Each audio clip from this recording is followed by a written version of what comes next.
பக்தின்னு சொல்றோம் இல்லையா, அது வந்து 3 வகைப்படும் அப்படிங்கிறார் ஒரு பெரியவர். அது என்ன 3 வகைன்னா, தெய்வ பக்தி, அடியார்கள் பக்தி, குரு பக்தி. அடியார் பக்தியை விட, தெய்வ பக்தியை விட குரு பக்தி தான் ரொம்பவும் சிறந்ததுங்கிறார் அவர். தெய்வத்துக்கிட்ட செஞ்ச பாவம் குருநாதர்கிட்ட தீர்ந்துருமா, குருநாதர்கிட்ட செஞ்ச பாவம் தெய்வத்துக்கிட்ட போனாலும் தீராதான். இப்படி பெரியவங்களாம் சொல்லி வச்சிருக்கிறாங்க. ஒரு காடு, அங்கே அயோத தௌமியர் அப்படின்னு ஒரு தபோதனர். அவர் பல மாணவர்களை ஒன்றா சேர்த்து ஒரு குருகுலம் நடத்திக்கிட்டு இருக்கிறார். பல தரப்பட்டவங்க, பல திறப்பட்டவங்க மாணவர்கள் அதில் சேர்ந்து படிச்சுக்கிட்டு இருக்கிறாங்க. பாஞ்சால ராஜகுமாரன் ஒருத்தனும் அந்த குருகுலத்தில் சேர்ந்து படிச்சுக்கிட்டு இருக்கிறான். அவன் பேர் ஆருணி. பெரிய இடத்து புள்ள, இருந்தாலும் படுப்பில் ரொம்ப கெட்டிக்காரனாக இருந்தான். அவன் தான் அங்கே முதல் மாணவன். ஒரு நாள் குருநாதர் அந்த அரசகுமாரனை கூப்பிட்டார். நம்ம குருகுலத்துக்கு சொந்தமான வயலில் தண்ணீர் பெருகி வெள்ளம் வந்து பயிரை வந்து அழிக்குதான், அதனால் நீ போய் மடையை அடைச்சிட்டு வந்துடும் அப்படின்னார். அந்த அரசகுமாரன் உடனே புறப்பட்டான். குருநாதர் சொல்லிட்டார்ல, உடனே புறப்பட்டான். நான் பெரிய இடத்து பிள்ளையாச்சே, ராஜகுமாரனாச்சே, ரொம்ப செல்வாக்கூட வளர்ந்தவனாச்சே, நான் போய் வயலில் இறங்கி வேலை செய்கிறதா அப்படின்னுலாம் அவன் நினைக்கல. குருநாதர் கட்டளையை நிறைவேற்ற வேண்டியது நம்ம கடமை அப்படின்னு நினச்சான். உடனே ஒரு மண்வெட்டியை தூக்கி தோளில் வச்சுக்கிட்டு புறப்பட்டு போயிட்டான். வயலுக்கு போனான்.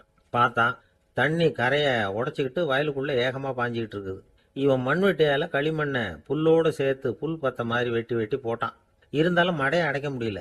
தண்ணி அதை மீறி வந்துக்கிட்டே இருக்குது. தண்ணி வந்து வேகமாக வயலுக்குள்ளே போய்கிட்டே இருக்குது.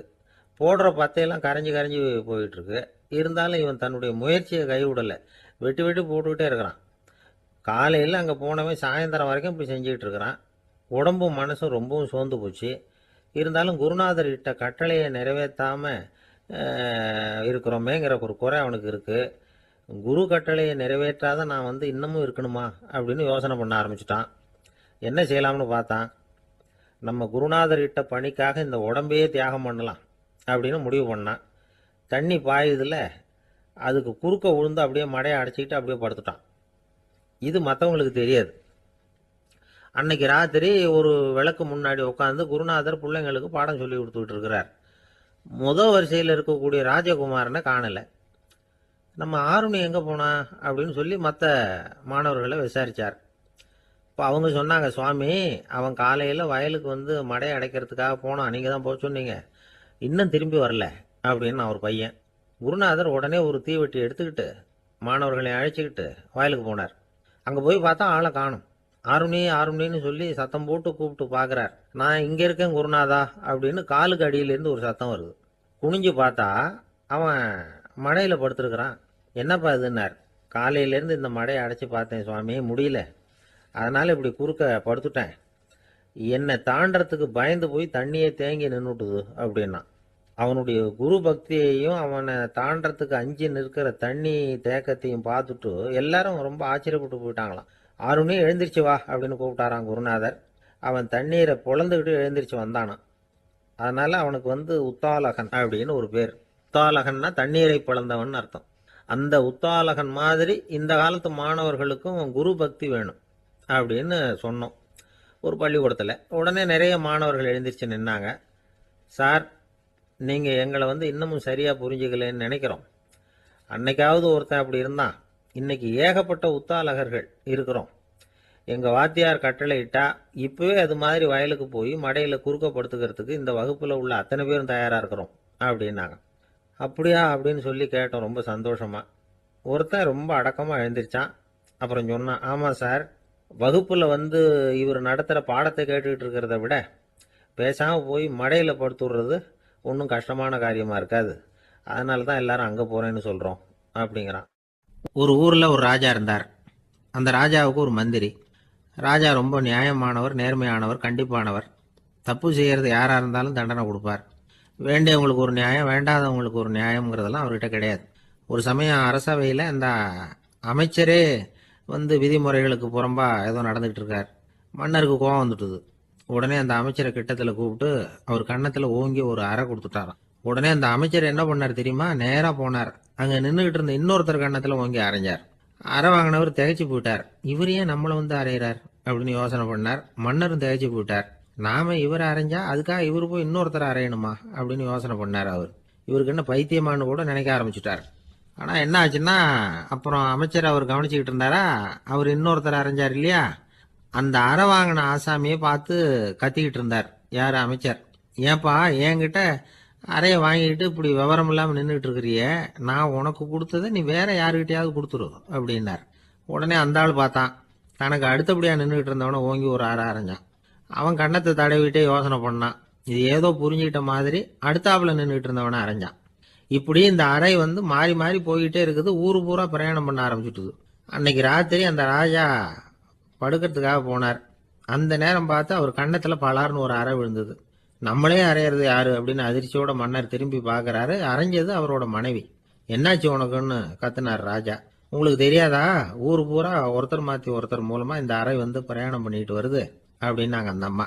அப்படின்னா ஆரம்பிச்ச இடத்துக்கே வந்துட்டுதா அப்படின்னாராம் மன்னர். என்ன சொல்றீங்கன்னு கேட்டிருக்காங்க. இவர் விவரத்தை சொன்னாராம். அப்படின்னா நீங்க ஆரம்பிச்சு வச்ச இந்த விளையாட்டை நான் முடிச்சு வச்சுட்டேன் அப்படின்னாங்களாம் அந்த அம்மா.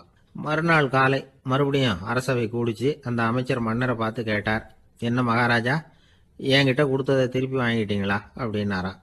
இப்படி நடக்கும்னு நான் எதிர்பார்க்கவே இல்லைன்னார் மன்னர். ஆனால் நான் எதிர்பார்த்தேன். அது எங்கே போயிட போகுது, ஊர் பூரா சுற்றி கடைசியில் உங்ககிட்ட தான் வந்து சேரும் அப்படிங்கிறது எனக்கு தெரியும் அப்படின்னார் அமைச்சர்.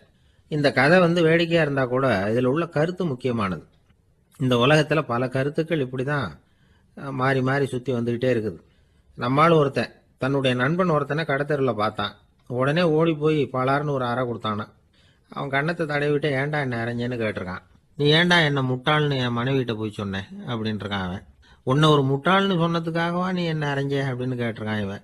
டேய், நான் அதுக்காக அறையலப்பா, அது ஒரு பெரிய ரகசியம். நான் முட்டாளுங்கிறது அந்த ரகசியத்தை நீ வந்து ஏன் எங்கள் வீட்டில் போய் சொன்னேன், அதுக்காக தான் அரைஞ்சேன் அப்படின்னு நானா. துருக்மேனியாவில் அஷ்காபாத் அப்படின்னு ஒரு நகரத்தில் ஒரு புவியியல் விஞ்ஞானி இருந்தார். அவர் ஒரு நாய்க்குட்டி வளர்த்தார். ஒரு நாள் முன்னிரவு நேரம் ஒரு மேஜைக்கு முன்னாடி உட்காந்து அந்த விஞ்ஞானி ஏதோ கணக்கு போட்டுக்கிட்டு இருக்கிறார். அவருக்கு ஒரு சின்ன பெண் குழந்தை, அது தொட்டிலில் தூங்கிட்டு இருக்குது. அந்த நாய்க்குட்டியும் ஒரு மூலையில் படுத்து அது பாட்டுக்கு தூங்கிட்டு இருந்தது. ஒரே அமைதி. அந்த நேரத்தில் திடீர்னு அந்த நாய்க்குட்டி துள்ளி எழுந்திரிச்சது. நேராக குழந்தைகிட்ட ஓடிச்சு. அந்த குழந்தைய அது போட்டிருந்த ட்ரெஸ்ஸோடு சேர்த்து கவ்வி தூக்குச்சு. தூக்கிக்கிட்டு வாசல் பக்கம் ஓடிச்சு. நாய்க்குட்டி குழந்தைய கவ்வி தூக்க முடியுமாங்கிற சந்தேகம் உங்களுக்கு இல்லையா? நீங்கள் வந்து நம்ம ஊர் நாய்க்குட்டியவே பார்த்து பழக்கப்பட்டிருக்கீங்க, அதனால் நம்புறதுக்கு சிரமமாக இருக்கும். அந்த ஊர்ல எல்லாம் அது வந்து ரொம்ப ஸ்ட்ராங்காக இருக்கும், ஒரு ஏதோ கண்ணுக்குட்டி மாதிரி இருக்கும். விஞ்ஞானி அதை பார்த்துட்டார். உடனே அந்த நாய்க்கு வந்து வெறி பிடிச்சிட்டுதுன்னு முடிவு பண்ணிட்டு தன்னோட கை துப்பாக்கி எடுத்துக்கிட்டு ஓடி வந்தார். அவர் வெளியில் வந்து நாய்க்குட்டி எங்கே அப்படின்னு பார்த்து தேடுறார். அந்த நேரத்தில் அந்த வீடு வந்து இடிஞ்சு விழுது. காரணம் பூமி அதிர்ச்சி. இப்படி பூமி அதிர்ச்சி உண்டாக போகுதுங்கிறது அந்த நாய்க்குட்டிக்கு முன்னாடியே தெரிஞ்சு போச்சு. அதுதான் குழந்தைய தூக்கிட்டு வெளியில் ஓடி வந்திருக்குது. அது மூலமாக அந்த குடும்பத்தையே காப்பாற்றி இருக்குது அந்த நாய்க்குட்டி. இந்த சம்பவம் நடக்கிறதுக்கு 3 நாளைக்கு முன்னாடியே சில பிராணிகளுக்கு இப்படி நடக்க போகுதுங்கிறது தெரிஞ்சிருக்குதான். ஆமாம், அந்த நகரத்தில் 3 நாளைக்கு முன்னாடியே பாம்பு, பல்லி இதெல்லாம் அது தங்கியிருந்த வலையை விட்டு வெளியில் ஓடி வந்துட்டுது. அதே மாதிரி அங்கே இருந்த புறாவெல்லாம் பறந்து போயிடுச்சான். இதே மாதிரி யுகோஸ்லோவியாவில் கூட ஒரு நகரம், அங்கே ஒரு நாள் ராத்திரி ஒரு மிருக காட்சி சாலையில் திடீர்னு ஒரு பெரிய கலவரம், கூச்சல், குழப்பம். அங்கே இருந்த கழுதை, புலி, யானை, பறவை எல்லாம் கண்ணாபின்னான்னு கத்த ஆரம்பிச்சுட்டுது. நீர் யானை அதுக்குன்னு போடப்பட்டிருந்த தடுப்பையே தாண்டி குதிச்சு வெளியில் வந்துட்டு தான். மறுநாள் தான் எல்லாருக்கும் விஷயம் புரிஞ்சுது. அடுத்த நாள் காலையில் அங்கே பூமி அதிர்ச்சி உண்டாயிட்டுது. இப்போ பாருங்க, அதாவது மனுஷனை போய் தீர்க்க தரிசி அது இதுன்னு சொல்லிட்டு இருக்கிறோம். இவனை விட அது பரவாயில்லைன்னு தோணுது. அதாவது மிருகங்கள் ஒன்று நடக்க போகுதுங்கிறத முன்னாடியே புரிஞ்சுக்குதே. சரி, இதெல்லாம் எப்படி அது முன்கூட்டி புரிஞ்சுக்குது? அதுதான் படைப்பு ரகசியம். அதை கண்டுபிடிக்கிறதுக்கு தான் மனுஷன் வந்து ஆராய்ச்சி பண்ணிட்டு இருக்கிறான். விஞ்ஞானிகளோட ஆராய்ச்சியெல்லாம் ஒரு பக்கம் இருக்கட்டும், வீட்டுக்குள்ளேயே சில ஆராய்ச்சி பண்ணி பாருங்களேன். இப்போ சில யோசனை சொல்லி அதை சோதனை பண்ணி பாருங்க அப்படின்னு ஒருத்தர் சொன்னாராம். அதாவது இப்போ மழை வருமா வராதா அப்படின்னு தெரிஞ்சுக்கணுமா, உடனே ஒரு பூனைக்குட்டி பின்னாடியே மெதுவாக போய் அது என்ன செய்யுதுன்னு கவனித்து பார்க்கணும். பூனைக்குட்டி தன்னோட பாதத்தினால சுகத்தில் வந்து அப்படி கீறிக்கிட்டு இருக்கும். அப்படி கீறினா கண்டிப்பாக மழை வரும். சில சமயம் பூனைக்குட்டி அப்படி மல்லாந்து படுத்துக்கிட்டு பாதத்தை உயர தூக்கும், அப்படியும் எப்படியும் புரளும். இப்படி செஞ்சதுன்னா அன்னைக்கும் மழை இருக்காது. அதனால் முன்னாடி இருந்தது மழை வர்றதுக்கு அறிகுறி, இது மழை இல்லைங்கிறதுக்கு அறிகுறி. பறவைகள், பிராணிகள் இதுகளோட நடவடிக்கைகளை பார்த்துட்டு அதையெல்லாம் அடிப்படையாக வச்சு தான் காலநிலையை கண்டுபிடிக்கிற கருவிகளை கண்டுபிடிச்சிருக்கிறாங்க. வாத்து இருக்குல்ல, சில சமயம் தன்னோட அழகை தன்னோட இறகுகளில் அப்படியே புதைச்சிக்கும். அப்படி செஞ்சால் குளிர்காலம் வரப்போகுதுன்னு அர்த்தம். பருவநிலை குளிரா மாறப்போகுதுங்கிறதுக்கு இதுதான் அறிகுறி. சிட்டுக்குருவி இருக்குதுல்ல, அதெல்லாம் புழுதியில் உழுந்து புரளும், சிறகுகளை படபடன்னு அடிச்சுக்கும். அப்படி செஞ்சா மழை வரப்போகுதுன்னு அர்த்தம். ஒன்று மட்டும் நாம் நல்லா தெரிஞ்சுக்கணும், இயற்கையின் சீற்றம்னு சொல்றோம் இல்லையா, இயற்கை ஏன் நம்ம மேல கோவப்படுது? இயற்கையை நாம அனுசரித்து போறதில்ல, அதனால கோவப்படுது. காடுகளை அழிக்கப்படாது, விலங்குகளை கொல்லக்கூடாது, இயற்கை ஏற்படுத்தி வச்சிருக்கிற சமநிலையை கெடுக்கப்படாது. அதை புரிஞ்சுக்கிட்டு வாழ்ந்தோம்னா பூமியும் நடுங்காது, நாமளும் நடுங்க வேண்டிய அவசியம் இருக்காது. ஒருத்தர் இருந்தார், சாராய கடைக்கு போனாராம், நிறைய சாப்பிட்டார். அப்புறம் சொன்னார், இது ரொம்ப அற்புதமான சரக்கு போல இருக்கு, உள்ளே போன உடனே இந்த பூமியே நடுங்கிறது மாதிரி இருக்கு எனக்கு அப்படின்னாராம். இதுக்கு கடைக்காரர் சொல்லியிருக்கார், நீங்கள் சாப்பிட்டது வெறும் பச்சை தண்ணி தாங்க, இப்போ ஏற்பட்டிருக்கிறது நிஜம் பூமி அதிர்ச்சி அப்படின்னா. இன்பம் துன்பம் இது ரெண்டும் சேர்ந்தது தான் வாழ்க்கை. இது எல்லாரும் சொல்லிட்டு இருக்கிற ஒரு உண்மை. அது சரி, இது ரெண்டும் வர்றதுக்கு என்ன காரணம்? துறவி ஒருத்தர் யோசிச்சு பார்த்துருக்கார். இன்ப துன்பம் தோன்றுவதற்கு முக்கியமாக 6 காரணங்கள் உண்டு அப்படிங்கிறார் அவர். அது என்னங்கிறத நாமளும் தெரிஞ்சு வச்சுக்குவோமே. இப்போ முதல் காரணம் சுயநலம். ஒரு தாயார் தன்னுடைய சுயநலம் கருதி தன்னுடைய மகன் இன்பமாக இருக்கணும்னு ஆசைப்படுறாங்க. மகனும் அப்படியே ஆசைப்படுறான். அதனால தாயாரின் இன்ப துன்பங்களை பார்த்துட்டு மகனும் இன்ப துன்பம் அடையிறான். அந்த அம்மாவுக்கும் அதே நிலைமை தான். 2வது காரணம் உறவு. நான் துறவியான பிறகு கூட உறவுங்கிற காரணத்தினால தான் தாயாருடைய சுக துக்கங்களை கண்டு நானும் சுக துக்கம் அடைகிறேன், என் தாயாருடைய நிலைமையும் இதுதான் அப்படிங்கிறார் ஒரு துறவி. 3வது காரணம் என்னன்னா அறிமுகம். எனக்கு அறிமுகமான ஒருத்தரை ரயில் நிலையத்தில் சந்திக்கிறேன். அவர் தன்னுடைய பணப்பையை எங்கேயோ தொலைச்சி விட்டு வருத்தப்பட்டு இருக்கிறார். நானும் வருத்தப்படுறேன். அந்த சமயத்தில் யாரோ ஒருத்தர் இதுதானே அவங்க பணப்பை அப்படின்னு சொல்லி கொண்டாந்து நீட்டுறார். பணப்பையை தொலைச்சவர் சந்தோஷப்படுறார், நானும் சந்தோஷப்படுறேன். இது அந்த துறவி சொல்ற அனுபவம்.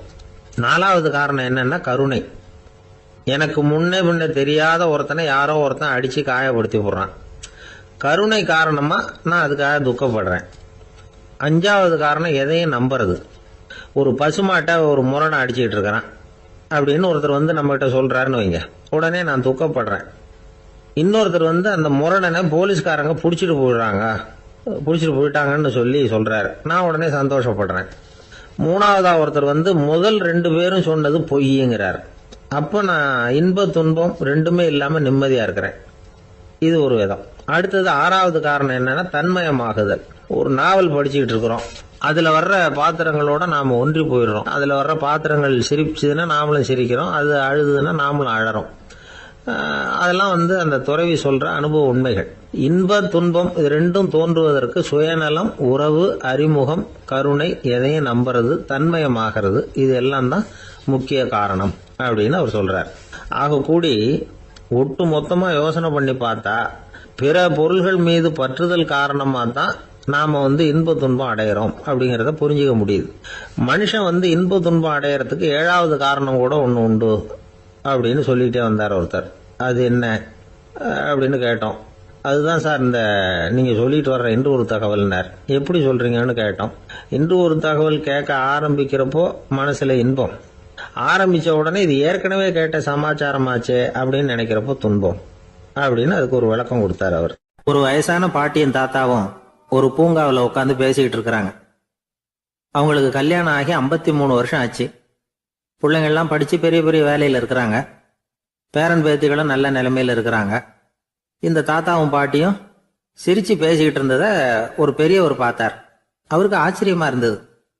இந்த வயசுலயும் இவ்வளவு அந்யோன்யமா இவங்க பேசிக்கிட்டு இருக்கிறாங்களே அப்படின்னு நினைச்சார். சரி, நேரிலேயே கேட்டுருவோமே அப்படின்னு நினைச்சுக்கிட்டு கிட்ட போனார். உங்க மன வாழ்க்கையின் வெற்றிக்கான ரகசியம் என்ன அப்படின்னு கேட்டார். இதை கேட்டதும் அந்த தாத்தா சிரிச்சுக்கிட்டே பாட்டியை பார்த்தாராம். அதுக்கப்புறம் சொன்னாராம், நான் இந்த அம்மாவை கல்யாணம் பண்ணிட்டதுக்கும் எங்களுடைய இல்வாழ்க்கை இவ்வளவு நாளா பலம் குறையாம மகிழ்ச்சியா இருக்கிறதுக்கும் காரணம் ஒண்ணுதான். அது என்ன காரணம்னா, எங்களுக்கு இடையில பொதுவா நிறைய குறைகள் உண்டு, அதுதான் காரணம் அப்படின்னாராம். அவர் சொல்றது சரிதான் அப்படிங்கிறது மாதிரியே அந்த பாட்டியும் அவரை நிமிர்ந்து பார்த்தாங்களாம். இந்த பெரியவர் மறுபடியும் அந்த பாட்டியை பார்த்து அதே கேள்வியை கேட்டிருக்கார். உங்களுடைய நீண்டகால மன வாழ்க்கைக்கு கிடைச்ச வெற்றி எதனாலேன்னு சொல்ல முடியுமா அப்படின்னு கேட்டாராம். அவங்களும் சிரிச்சுக்கிட்டே பதில் சொன்னாங்களாம். என்ன பதில் தெரியுமா? சில பேரை நாம குறிப்பிட்ட பண்புகளுக்காக நேசிக்கிறோம், வேற சிலரை நாம் அந்த பண்புகள் இல்லாத குறைகளுக்காகவே விரும்பி பழகிறோம் இல்லையா அப்படின்னு கேட்டுட்டு தலையை குனிஞ்சுக்கிட்டாங்களாம் அந்த பாட்டியம்மா. அவங்க அப்படி சொன்னதை கேட்டதும் இவருக்கு புதுசா ஞானம் பிறந்தது மாதிரி இருந்துதான். இதுதான் மனம் நிறைந்த மன வாழ்க்கை அப்படிங்கிறார் சுவாமி சின்மயானந்தர். பண்புகளை எப்படி நேசிக்க முடியுதோ அதே மாதிரி பண்புகள் இல்லாத குறைகளையும் நேசிக்க முடியும். மனசுதான் காரணம். ஒரு மேல்நாட்டு தம்பதி, அவங்களும் தாத்தா பாட்டி தான்.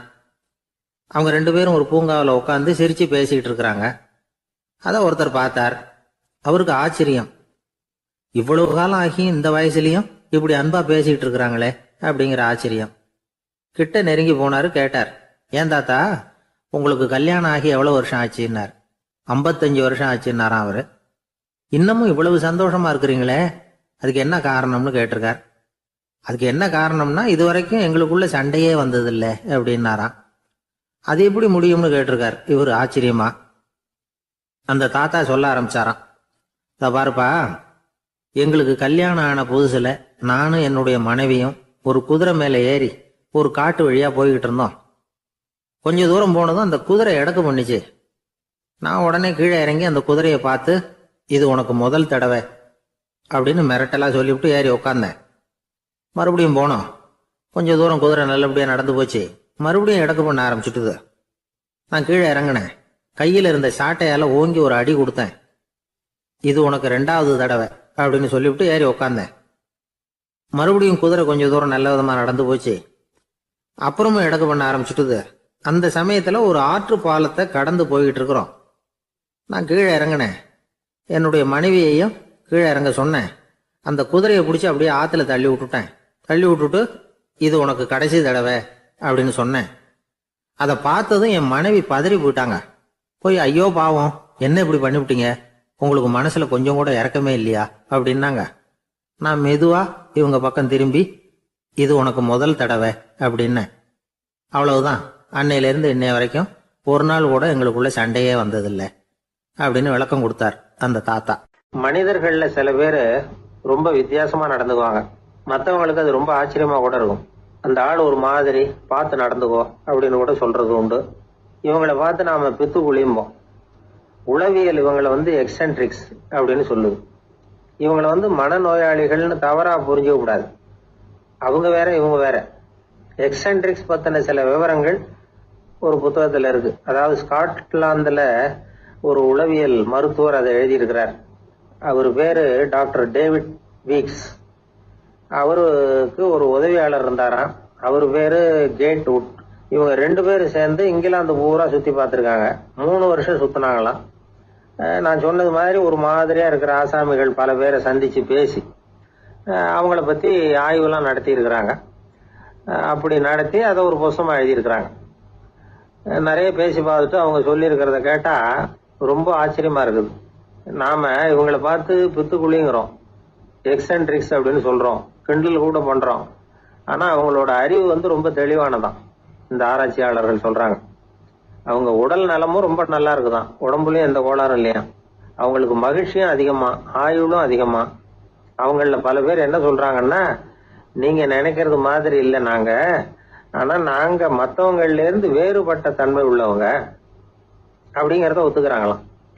இந்த உலகம் பிறந்ததுல இருந்தே இப்படிப்பட்ட வித்தியாசமான ஆசாமிகளும் பிறந்திருக்கிறாங்க. சரி, அப்படிப்பட்டவங்க எப்படி இருப்பாங்க? இப்ப ஒரு மகாராஜா தன்னோட நாய்க்கு லட்சக்கணக்கில் பணம் செலவு பண்ணி கல்யாணம் பண்ணி வச்சிருக்கிறார். ஒரு கோடீஸ்வரர் தான் வளர்த்துக்கிட்டு இருந்த பூனைகளுக்கு தன்னோட சொத்து பூராவும் எழுதி வச்சிருக்கிறார். இது மாதிரி ஒருத்தர் 2 பேர் இல்ல, நிறைய பேர் உண்டு. சில பேர் எப்படி தெரியுமா, அவங்களுக்கு வசதியில எந்த குறையும் இருக்காது.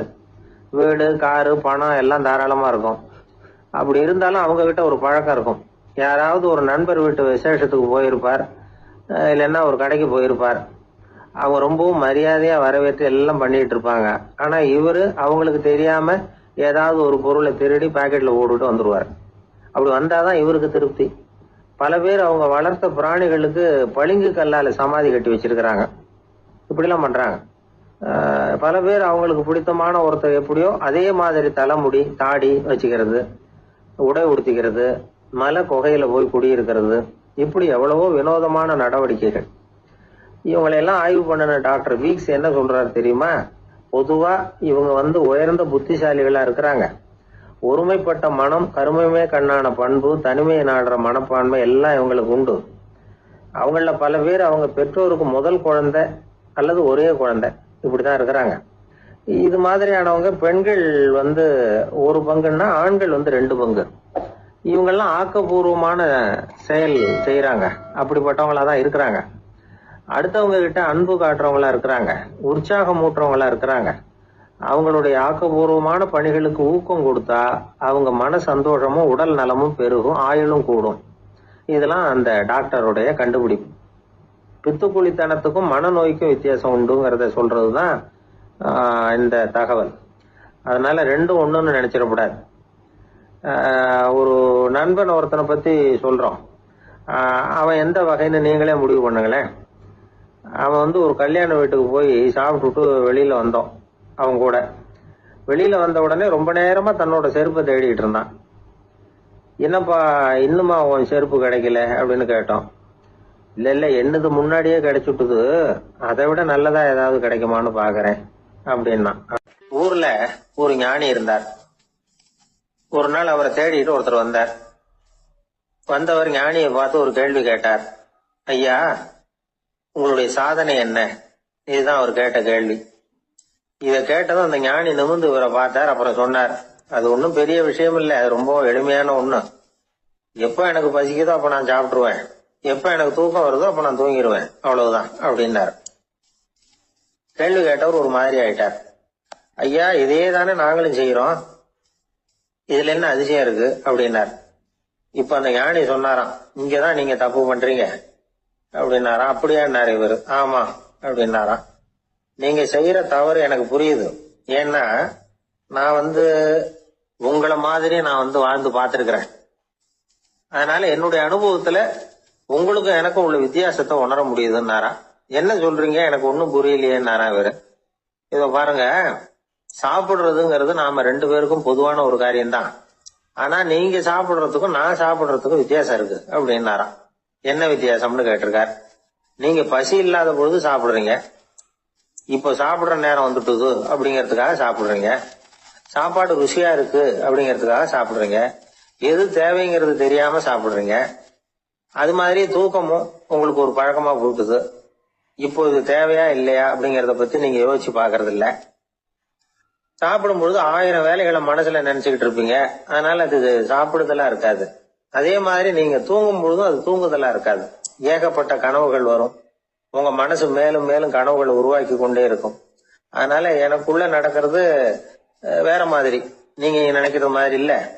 எனக்குள்ள நடக்கிறது எப்படின்னா, நீங்க செய்யறது மாதிரி இல்ல. தூக்க உணர்வு வந்த உடனே தூங்குதல் மட்டுமே நடைபெறும். அதுதான் என்கிட்ட நடக்கிறது அப்படின்னாராம் அந்த ஞானி. இப்ப வித்தியாசம் புரியுதா? அந்த ஞானி சாப்பிடுறத அனுபவிக்கிறார், அது எக்ஸ்பீரியன்ஸ். நாம அப்படி இல்ல, மனம் போன போக்குல சாப்பிடுறோம். இது இன்டெலிஜிங். இது ரெண்டுலயும் செயல்ல வேறுபாடு இல்ல, விழிப்புணர்வுல தான் வேறுபாடு இருக்கு. அவர் சாப்பிடும் பொழுது ஒரு சாட்சி மனோபாவத்தோட சாப்பிடுறார். எவ்வளவு தேவையோ அவ்வளவுதான் சாப்பிடுறாரு. ஏன்னா அவருடைய விழிப்புணர்வு முழுமையா செயல்படுது. அதனால அவர் சாப்பிடும் பொழுது நம்மை விட மகிழ்ச்சியா இருக்கிறார். நாம அப்படி இல்ல, வயிற்றை நிரப்புறதுக்காக சாப்பிடுறோம். இன்னும் சொல்ல போனா சாப்பிடும் பொழுது நாம அங்கேயும் இருக்கிறது இல்ல, எங்கேயோ போயிடுறோம். உடம்பு மட்டும்தான் அங்க இருக்கும். ஆனா ஞானி அப்படி இல்ல, அவர் சாப்பிடும் பொழுது சாப்பிடுதல் மட்டுமே இருக்கும். எந்த ஒரு செயலையும் விழிப்புணர்வோட செய்யலாம், மனம் போன போக்கிலையும் செய்யலாம். விழிப்புடன் செய்யறப்போ செய்யும் செயல் நம்ம அனுபவமாகிறது, அவ்வளவுதான். இதெல்லாம் பெரிய தத்துவம் மாதிரி தெரியும். இருந்தாலும் நாம புரிஞ்சுக்க வேண்டியது என்னன்னா, எந்த காரியத்தை செஞ்சாலும் அதுல முழு ஈடுபாடு வேணுங்கிறது முக்கியம். அந்த அளவுக்கு முதல்ல நம்மளை மாத்திக்கிட்டா போதும். ஆனா நம்ம ஆளுங்க அந்த அளவுக்கு இருக்கிறது இல்ல, எல்லாமே அரைகுறை தான். கேட்டா ஞாபகம் மருதி. ஒருத்தன் என்ன பண்ணானா, விமான டிக்கெட் வாங்கிக்கிட்டு ரயில்வே ஸ்டேஷனுக்கு வந்துட்டான். அப்புறம் தான் புரிஞ்சுது தவறுதலா இங்க வந்துட்டோம்ங்கிறது. உடனே அவசரமா விமான நிலையத்தை நோக்கி ஓடி இருக்கிறான். அங்க போய் கவுண்டர்ல கேட்டிருக்கான், மேடம் நான் தவறுதலா ரயில்வே ஸ்டேஷனுக்கு போயிட்டேன், இப்ப விமானத்தையும் தவற விட்டுட்டேன், அடுத்த பிளைட்ல எனக்கு இதை மாத்தி தர முடியுமான்னு கேட்டிருக்கான். முடியாதுன்னாங்களாம் அந்த அம்மா. ஏன்னு கேட்டானா, ஏன்னா இப்ப நீங்க வந்திருக்கிறது பஸ் ஸ்டாண்டு அப்படின்னாங்களாம். என்ன சார் உங்க பையன் என்ன செஞ்சுட்டு இருக்கிறான் இப்போ அப்படின்னு கேட்டார் ஒருத்தர். அடிக்கடி கண்ணாடி முன்னாடி நின்று அழகு பார்த்துக்கிட்டு இருக்கிறான் சார் அப்படின்னாரு அப்பா. இளம் பருவம் இப்படிதான் இருக்கும், அதையெல்லாம் சாதாரணமா நினைச்சுடாதீங்க அப்படின்னாரு அவரு. என்ன சார் சொல்றீங்க, கண்ணாடி முன்னாடி நின்றுக்கிட்டு நேரத்தை வீணாக்கிக்கிட்டு இருக்கான், அதை ஒரு பெரிய விஷயமா நான் நினைக்கணுமா அப்படின்னாரு இவர். இளம் பருவத்துல இளைஞர்களுக்கும் சின்ன பொண்ணுங்களுக்கும் அடிக்கடி கண்ணாடியில பார்க்கணும்னு தோணும். அது வெறுமனே அழகு பார்க்கறது மட்டும் இல்ல, அவங்க தங்களையே தேடி கண்டுபிடிக்கிற ஒரு முயற்சி அது. இது ஒரு மனோதத்துவ விளைவு. இது வரைக்கும் சின்ன பிள்ளையா இருந்துட்டோம், இனிமே நாமளும் மற்றவங்க மாதிரி மனிதர்கள் தான் அப்படிங்கிற உணர்வு அவங்களுக்கு வருது. தங்களோட முகம் எப்படி இருக்குது, அழகு எப்படி இருக்கு, உடம்பு நேரம் எப்படி இருக்கு, முடி எப்படி இருக்கு அப்படிங்கறதையெல்லாம் கண்டுபிடிக்கிறாங்க. அதுக்கப்புறம் இன்னொரு ஆணோ பொண்ணோ தன்னை கவனிக்கணும் அப்படின்னு நினைக்கிறாங்க. இதெல்லாம் மனோதத்துவ உண்மைகள், இதெல்லாம் இயற்கை. இதை பார்த்துட்டு பெத்தவங்க பிள்ளைங்க கெட்டு போட்டாங்க அப்படின்னு நினைக்கக்கூடாது, அவங்கள திட்டிகிட்டே இருக்கக்கூடாது. இன்னைக்கு பல குடும்பங்கள்ல இதுதான் நடந்துகிட்டு இருக்குது. மனுஷ வாழ்க்கையிலேயே இப்படியும் இல்லாத அப்படியும் இல்லாத ஒரு பருவம் இளம் பருவம். 13ல இருந்து 19 வயசுக்கு உட்பட்ட ஆண்கள் பெண்கள் இந்த வகையை சேர்ந்தவங்க, டீனேஜ் குரூப். இவங்களை சின்னவங்கன்னு நினைச்சிட முடியாது, பெரியவங்கன்னு நினைச்சிட முடியாது. இவங்க ரொம்ப சென்சிட்டிவ். சமூகம் நினைச்சா இவங்களை நல்லவங்களாவும் ஆக்கலாம், கெட்டவங்களாவும் ஆக்கலாம். கொஞ்சம் அக்கறை எடுத்துக்கிட்டா பெரிய பெரிய மேதைகளையும் விஞ்ஞானிகளையும் உருவாக்கலாம். ஆனா நடக்கிறது என்ன தெரியுமா, அநேகமா இவங்களை யாருமே சரியா புரிஞ்சுக்கிறது இல்ல, இவங்களை சரியா நடத்துறதும் இல்ல. இது வரைக்கும் நாம சொல்றதை கேட்டுக்கிட்டு இருந்தான், இப்பெல்லாம் அவன் இஷ்டத்துக்கு நடக்க ஆரம்பிச்சுட்டான் அப்படின்னு வருத்தப்படுற பெற்றோர்கள் அதிகம். இது வருத்தப்படுற விஷயம் இல்ல, சந்தோஷப்பட வேண்டிய விஷயம். உங்க புள்ள சொந்தமா யோசிக்க ஆரம்பிக்கிறதும் நடந்துக்க ஆரம்பிக்கிறதும் ஒரு தப்பான விஷயமா? அவன் கடைசி வரைக்கும் உங்க பேச்சையே கேட்டுக்கிட்டு இருக்கணுங்கிறது என்ன நியாயம்? இன்னைக்கு இளைஞர்களை பெரியவங்க தப்பா புரிஞ்சுக்கிட்டு தவறா நடத்துறதுனாலதான் அவங்களுக்கு வெறுப்பு, எரிச்சல், மனக்கசப்பு எல்லாம் உண்டாகுது.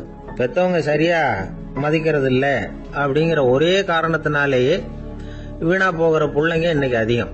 சரி, பெத்தவங்களுக்கு இன்னைக்கு என்னதான் புத்தி சொல்ல வர்றீங்க அப்படின்னு கேக்குறீங்களா? நாம எதையும் சொல்ல வரல, ஆனா அது சம்பந்தமான சில நிபுணர்கள் சொல்லி இருக்கிறத உங்க காதுல போட்டு வைக்கலாம். அது என்னன்னா, பிள்ளைங்க கிட்ட அன்பு செலுத்துங்க. குழந்தையா இருந்தப்போ எவ்வளவு பாசமா இருந்தீங்க, வளர வளர அதை ஏன் குறைச்சிக்கிறீங்க? பெத்தவங்களின் அன்பான வார்த்தைகளுக்கு ஏங்குறவங்க தான் இன்றைய இளைஞர்கள். அவங்க எதை சொன்னாலும் அதை அக்கறையா காது கொடுத்து கேளுங்க, அலட்சியப்படுத்தாதீங்க. அவங்க விரும்புறது உங்ககிட்ட இருந்து ஒரு மதிப்பு, மரியாதை, அங்கீகாரம், இவ்வளவுதான். அவங்க அவங்களாவே முடிவுகள் எடுக்கட்டும், அதுக்கு நீங்க உதவியா இருங்க, அது போதும். மற்றவங்க முன்னாடி, முக்கியமா அவங்க நண்பர்கள் முன்னாடி அவங்கள பத்தி மட்டமா பேசாதீங்க. அவங்க கிட்ட பொய் சொல்லக்கூடாது. நீங்க சொன்னது பொய்ன்னு தெரிஞ்சு போச்சுன்னா உங்க பேர்ல அவங்களுக்கு இருக்கிற மதிப்பு போயிடும், நம்பிக்கை போயிடும். அவங்களுக்கு முன்னாடி நீங்க சண்டை போடக்கூடாது. உங்க பிள்ளைய எப்பவும் இன்னொரு பிள்ளையோட ஒப்பிட்டு பேசுற வேலையே வேணாம். கூட பிறந்த மற்றவங்களோட கூட ஒப்பிடக்கூடாது. இப்படி செஞ்சா அவன் உங்ககிட்டயும் பிரியமா இருக்க மாட்டான், அவங்க கிட்டயும் பிரியமா இருக்க மாட்டான். புள்ள எங்க போறான், என்ன பண்றான் அப்படின்னு எல்லாம் துப்பறிஞ்சிட்டு இருக்கக்கூடாது. இளைஞர்கள் தனிமையை விரும்புறவங்க. அவங்கள பெட்டியில வச்சு மூடி பாதுகாக்கணும்னு நினைக்கக்கூடாது. அவங்கள எப்படி பாதுகாக்கிறது அப்படிங்கறது அவங்களுக்கே தெரியும். உங்க புள்ள எப்படி நடந்துக்கணும்னு நீங்க எதிர்பார்க்கறீங்களோ அது மாதிரி நீங்க நடந்து காட்டுங்க, அது போதும். ஒரு வீட்டுல அப்பாவும் அம்மாவும் பேசிக்கிட்டு இருக்கிறாங்க. என்னங்க, நம்ம பொண்ணு பெரியவளாயிட்டா, அடிக்கடி கண்ணாடி முன்னாடி போய் நின்றுகிட்டு இருக்கிறா, சீக்கிரமா ஒரு பையனை பார்த்து கல்யாணத்தை முடிக்காம இப்படி மசன்னு கல்லு மாதிரி உட்காந்துருக்கிறீங்களே அப்படின்னு சத்தம் போட்டாங்க அந்த அம்மா. அவசரப்படாத, பாக்கிறதுக்கு கண்ணுக்கு அழகா லட்சணமா புத்திசாலியா ஒரு பையன் கிடைக்க வேணாமா, அதுதான் பாத்துக்கிட்டு இருக்கிறேன் அப்படின்னாரு அப்பா. இதுக்கு அந்த அம்மா சொல்றாங்க, எங்க அப்பா இப்படி எல்லாம் நினைச்சுக்கிட்டு இருந்திருந்தா எனக்கு கல்யாணமே ஆயிருக்காது தெரியுமா அப்படின்னாங்களாம். சீடன் வெளியூர் புறப்படுறதுக்கு தயாரா இருந்தான். ரொம்ப தூரம் போக போறான், திரும்பி வர நாளாகும். புறப்படுறதுக்கான ஆயத்த வேலைகள்ல ஈடுபட்டு இருந்தான். அந்த சமயம் பார்த்து இன்னொரு சீடன் அவங்கிட்ட வந்தான். நம்ம குரு உன்னை அழைச்சிட்டு வர சொன்னார், வா அப்படின்னு கூப்பிட்டான். இவன் உடனே புறப்பட்டு போனான். குருநாதரை பார்த்தான், அவர் காலில் விழுந்து வணங்கினான். வணங்கிவிட்டு எழுந்திரிச்சான். அவ்வளவுதான். குரு ஏதாவது உபதேசம் பண்ணுவாருன்னு எதிர்பார்த்தான். ஆனா நடந்தது என்ன தெரியுமா? குரு அவனுக்கு ஓங்கி ஒரு அடி கொடுத்தார். எதிர்பாராம இந்த அடியை வாங்கினதும் அந்த சீடன் அதிர்ந்து போயிட்டான். பக்கத்துல இருந்த மற்ற சீடர்களும் திகைச்சு போய் நின்னுட்டாங்க. அடி வாங்கின சீடனுக்கு மனசுக்குள்ள குழப்பம், நாம என்ன தப்பு பண்ணணும், புறப்படுற நேரத்துல இப்படி குரு கிட்ட அடி வாங்குற மாதிரி ஆயிட்டுதே அப்படின்னு நினைச்சு மனசுக்குள்ள ரொம்ப வேதனைப்பட்டான். கொஞ்சம் துணிச்சலை வரவழைச்சுக்கிட்டு குருநாதர்கிட்டயே கேட்டுட்டான், சுவாமி, நான் என்ன தப்பு பண்ணினேன்? என்ன இப்படி அடிச்சுட்டீங்களே, ஒரு வார்த்தை கூட உங்களை எதிர்த்து நான் பேசினது இல்லையே, இவ்வளவு காலமா உங்க விருப்பத்துக்கு விரோதமா ஒரு காரியம் கூட நான் செஞ்சது இல்லையே, வந்ததும் வராததுமா ஒண்ணுமே சொல்லாம என்ன அடிச்சுட்டீங்களே, குருவே நான் செஞ்ச குற்றம் தான் என்ன அப்படின்னு கண்ணீரோட பரிதாபமா கேட்டானா அந்த சீடன். ஆனா அந்த குரு முகத்துல கொஞ்சம் கூட கோபம் இல்லை. அவர் சிரிச்சுக்கிட்டே நின்றுகிட்டு இருந்தாராம். அதுக்கப்புறம் சொன்னாராம், என்னுடைய அருமை சீடனே, நீ ஒரு தவறும் பண்ணல. நான் உன்னை அடிச்சது நீ ஏதோ தப்பு பண்ணிவிட்டேங்கிறதுக்காக இல்ல. நீண்ட பயணம் போக போறேன், ஞாபகமா ஏதாவது கொடுத்து அனுப்ப வேணாமா? நீ ஞானம் பெற்ற பிறகுதான் திரும்பி வர போறேங்கிறது எனக்கு தெரியும். அதுக்கு பிறகு உன்னை வந்து அடிக்க முடியுமா? அதனால இப்ப கிடைச்சிருக்கிற இந்த வாய்ப்பை பயன்படுத்திக்கிட்டேன். அப்போதைக்கு இப்பவே அடிச்சுட்டேன், அவ்வளவுதான், வேற ஒண்ணும் இல்லை அப்படின்னாராம். குரு சிரிச்சுக்கிட்டே இப்படி சொல்றார். இருந்தாலும் இதுவும் ஒரு உபதேசம் தான். அதிர்ச்சிகளால வந்து விழிப்படைய வைக்கிறதும் ஒரு வழிதான். இது வந்து ஜென் வழி. பெரும்பாலும் அதிர்ச்சியின் மூலமாகவே ஞான தரிசனத்தை அருள்கிறவர்கள் தான் ஜென் குருமார்கள். நம்ம தியானம் தான் ஜென். இந்தியாவில இருந்து இது சீனாவுக்கு போய் கொஞ்சம் பேர் மாறி வளம் பெற்று ஜப்பான்ல ஜென் ஆகி வளர்ந்துருக்குது, அவ்வளவுதான். ஜென்கிறது தியானம். எதை நினைச்சும் தியானிக்கிறது இல்ல, எல்லாத்துலயும் தியானம் இருக்கிறதா சொல்லுது ஜென். பேசுறது, இருக்கிறது, நடக்கிறது, சாப்பிடுறது, சிரிக்கிறது, தூங்குறது, தொழில் செய்யறது அல்லது சும்மா இருக்கிறது எல்லாமே தியானம் தான். ஜென்கிறது ஒரு சுய தரிசனம், தன்னைத்தானே அடையாளம் கண்டுகொள்கிறது தான் அது. இல்லாத எதையும் தேடி கண்டுபிடிக்கிறது இல்ல. சென் மார்க்கத்தை பத்தி ஓஷோ என்ன சொல்றாரு தெரியுமா? காணாமல் போன தன்னுடைய மூக்கு கண்ணாடி தன்னுடைய மூக்கின் மேல் இருப்பதை கண்டுகொள்வது போன்றது சென் அப்படிங்கிறார். நம்மால் இன்னொருத்தர் முகத்தை ரொம்ப நேரமா உத்து பார்த்துக்கிட்டு இருந்தார். என்ன பாக்குறீங்கன்னாரு அவரு. நீங்க போட்டிருக்கீங்களே மூக்கு கண்ணாடி, அதை தான் பாக்குறேன்னாரு இவரு. நீங்க அப்படி பாக்குறதுக்கு விசேஷ காரணம் ஏதாவது உண்டான்னு கேட்டார் இவர். உண்டுன்னார். என்னன்னு கேட்டார். நேத்திக்கு காணாம போன என்னோட மூக்கு கண்ணாடி அது அப்படின்னாராம் இவர். ஒரு ஊர்ல ஒரு ராஜா இருந்தார். அவர் ஒரு பூனை வளர்த்தார். ரொம்ப செல்லமா அவர் அந்த பூனையை வளர்த்தார். அவர் என்ன பண்ணுவார் தெரியுமா? இரவு நேரத்துல அந்த பூனையோட தலையில ஒரு விளக்க வச்சிருவார். அந்த பூனை ரொம்ப ஜாக்கிரதையா அந்த விளக்கு கீழே விழுந்துடாம பாத்துக்கும். தலையை ஆட்டாம ரொம்ப நிதானமா ராஜா பின்னாடி நடந்து போய்கிட்டே இருக்கும். அந்த விளக்கு வெளிச்சத்துல எல்லா வேலைகளையும் செஞ்சிருவார். கையில ஒரு விளக்க தனியா எடுத்துட்டு போக வேண்டிய அவசியமே இல்லை. விளக்க தூக்கிட்டு போற வேலையை அந்த பூனை பாத்துக்கும். அதனால ராஜாவுக்கு அந்த பூனை மேல ரொம்ப பிரியம். மந்திரிகளை எல்லாம் கூப்பிட்டு அவங்க கிட்ட சொல்லுவார், பாத்தீங்களா இந்த பூனை எவ்வளவு விசுவாசமா நடக்குது, என் பேர்ல எவ்வளவு மரியாதை பாத்தீங்களா அதுக்கு அப்படிம்பார். இதை கேட்டுட்டு அங்கிருந்த அமைச்சர்கள் ஒருத்தர் சொன்னார், மன்னா நீங்க சொல்றது சரிதான், இருந்தாலும் இந்த பூனையோட விசுவாசத்தை நாம கொஞ்சம் சோதிச்சு பார்க்க வேண்டியிருக்கு அப்படின்னாராம். சரி, உங்க ஆசையை ஏன் கெடுக்கணும், நல்லா சோதிச்சு பாருங்க அப்படின்னு சொல்லிவிட்டார் ராஜா. உடனே அந்த அமைச்சர் என்ன பண்ணார் தெரியுமா? எங்கேயோ புறப்பட்டு போனார். ஒரு 5-6 எலிகளை பிடிச்சிட்டு வந்தார். அரண்மனையில் ராஜா ஏதோ வேலை பார்த்துக்கிட்டு இருக்கிறாரு. பக்கத்தில் அந்த பூனை ரொம்ப பணிவாக நின்றுக்கிட்டு இருக்குது. அது தலையில் விளக்கு எரிஞ்சுக்கிட்டு இருக்கு. அமைச்சர் தான் பிடிச்சிட்டு வந்த எலிகளை அந்த பூனை பார்வையில் படுறது மாதிரி எதிரில் விட்டார். அந்த எலிகள்லாம் அங்கேயும் இங்கேயும் ஓட ஆரம்பிச்சுது. அதை பார்த்தது பூனை, அவ்வளவுதான். தலையில் இருக்கிற விளக்க பற்றியும் கவலைப்படலை, ராஜாவை பற்றியும் கவலைப்படல. ஒரே பாய்ச்சலா பாஞ்சு எலிகளை துரத்த ஆரம்பிச்சுட்டுது. தலையில் இருந்த விளக்கு எங்கேயோ போய் விழுந்தது, அணைஞ்சு போச்சு. இருட்டில் ராஜா தடுமாற ஆரம்பிச்சுட்டார். இந்த சமயத்தில் அந்த அமைச்சர் மறுபடியும் விளக்கை ஏற்றினார். வெளிச்சம் வந்தது. அதுக்கப்புறம் அந்த அமைச்சர் பேசினார். அரசே, பூனையோட விசுவாசத்தை பார்த்தீங்களா? எலி அது கண்ணில் படுற வரைக்கும் தான் விசுவாசமா இருந்தது. அது மாதிரி எலியை பார்த்ததும் எல்லாத்தையும் விட்டுட்டு அதை துரத்த ஆரம்பிச்சுட்டு பார்த்தீங்களா? தான் அந்த பூனையை பற்றி நினைச்சது தப்புங்கிறது அதுக்கப்புறம் தான் அந்த ராஜாவுக்கு புரிஞ்சுதான். சரி, இப்போ எதுக்கு இந்த கதையெல்லாம் அப்படிங்கிறீங்களா? இந்த பூனை மாதிரி தான் நம்ம மனசும். மனசை எவ்வளவுதான் பயிற்சி கொடுத்து பக்குவமாக வச்சிருந்தாலும் பார்க்கறதுக்கு பரமசாது மாதிரி தான் இருக்கும். பார்க்க வேண்டியதை பார்த்துட்டுதுன்னா பாஞ்சிரும். இந்த பூனை மாதிரி புலன் இன்ப பொருள்கள் கிட்டாத வரைக்கும் மனம் அடங்கி இருக்கிறது மாதிரி தான் தெரியும். கொஞ்சம் வாய்ப்பு கிடைச்சாலும் அது குதிக்க ஆரம்பிச்சிடும், தப்பு பண்ண ஆரம்பிச்சிடும். பெரிய பெரிய முனிவர்கள் வாழ்க்கையில் நடந்த வீழ்ச்சி இதை தான் நிரூபிக்குது. புலன்களின் ஆற்றல் அதிகம். அதனால மனக்கட்டுப்பாடு பயிற்சிகள்ல ரொம்ப எச்சரிக்கையா இருக்கணுங்கிறார் சுவாமி சிவானந்தர். மது பழக்கத்தையே விட்டுட்டேன்னு உறுதியா இருப்பான். கடை கண்ணில் பட்டுட்டுதுன்னா கால் அவனை கேட்காமலே இழுத்துக்கிட்டு உள்ள போயிடும். இதுதான் மனசுங்கிறது. அதுதான் அந்த ராஜா வளர்த்த பூனை.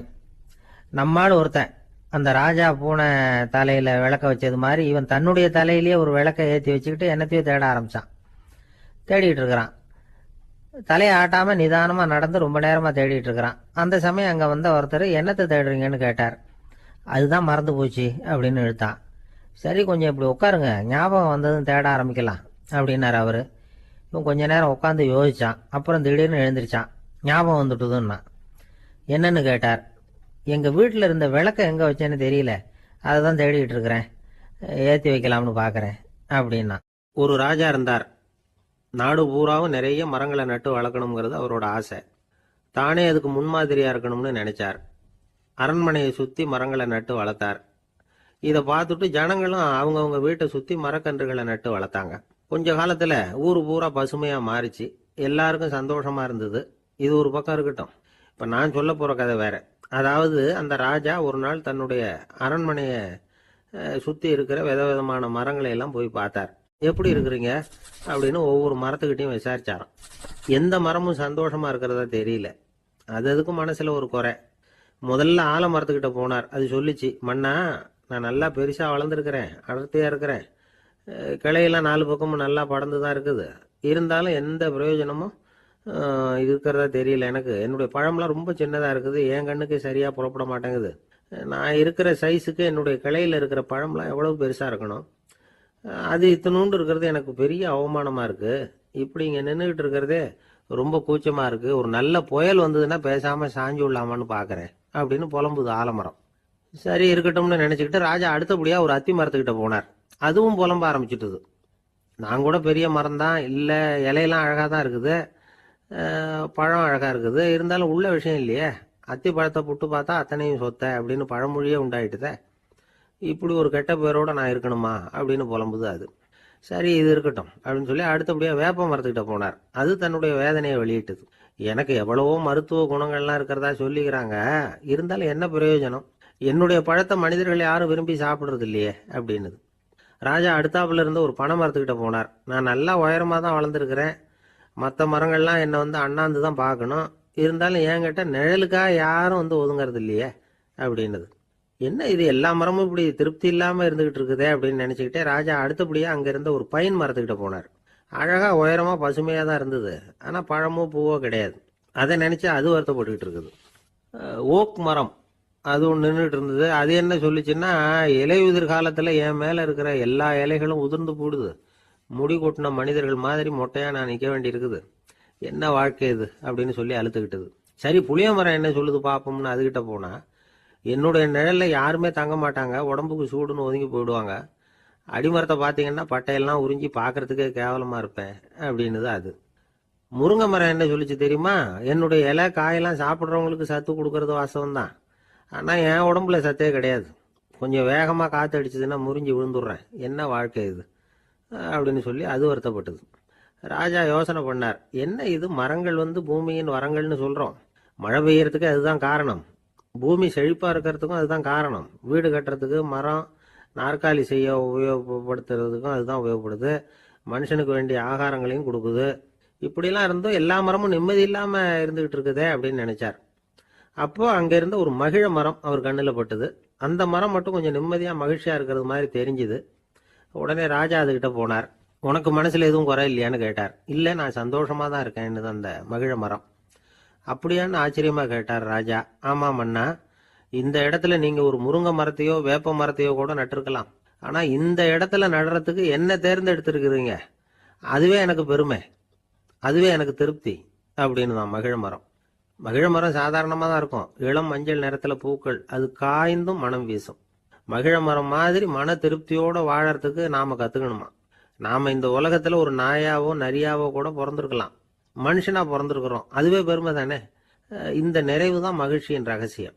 ஒரு பையன் அப்பா கிட்ட போய், அப்பா, நீங்கள் இந்த உலகத்தில் ஒரு மனுஷனாக பிறந்தது என்னோட அதிர்ஷ்டம் நானா. ஏண்டா அப்படி சொல்கிறேன்னு இருக்கார் அப்பா. நீங்கள் ஒரு கரடியாக பிறந்திருந்தா இந்நேரம் நானும் ஒரு கரடி குட்டியாக தானே இருந்திருப்பேன் அப்படின்னு நானா பையன். இந்த உலகத்தில் நாம் நல்லபடியாக இருக்கணும்னா அதுக்கு முக்கியமாக தேவைப்படுறது 2. ஒன்று செல்வம், இன்னொன்று அறிவு. சரி, இது 2ல் சிறந்தது எது அப்படின்னு ஒரு கேள்வி கேட்டால் என்ன பதில் சொல்கிறது? இதே கேள்வியை ஹசரத் அலி அவர்கள்கிட்ட கேட்டாங்களாம். அவர் ஒரு பெரிய அறிஞர். கேள்வி கேட்டவங்களும் சாதாரண ஆட்கள் இல்லை, இவங்களும் அறிஞர்கள். ஒரு நாள் ஹசரத் அலி அவர்கள்கிட்ட 10 அறிஞர்கள் வந்தாங்களாம்.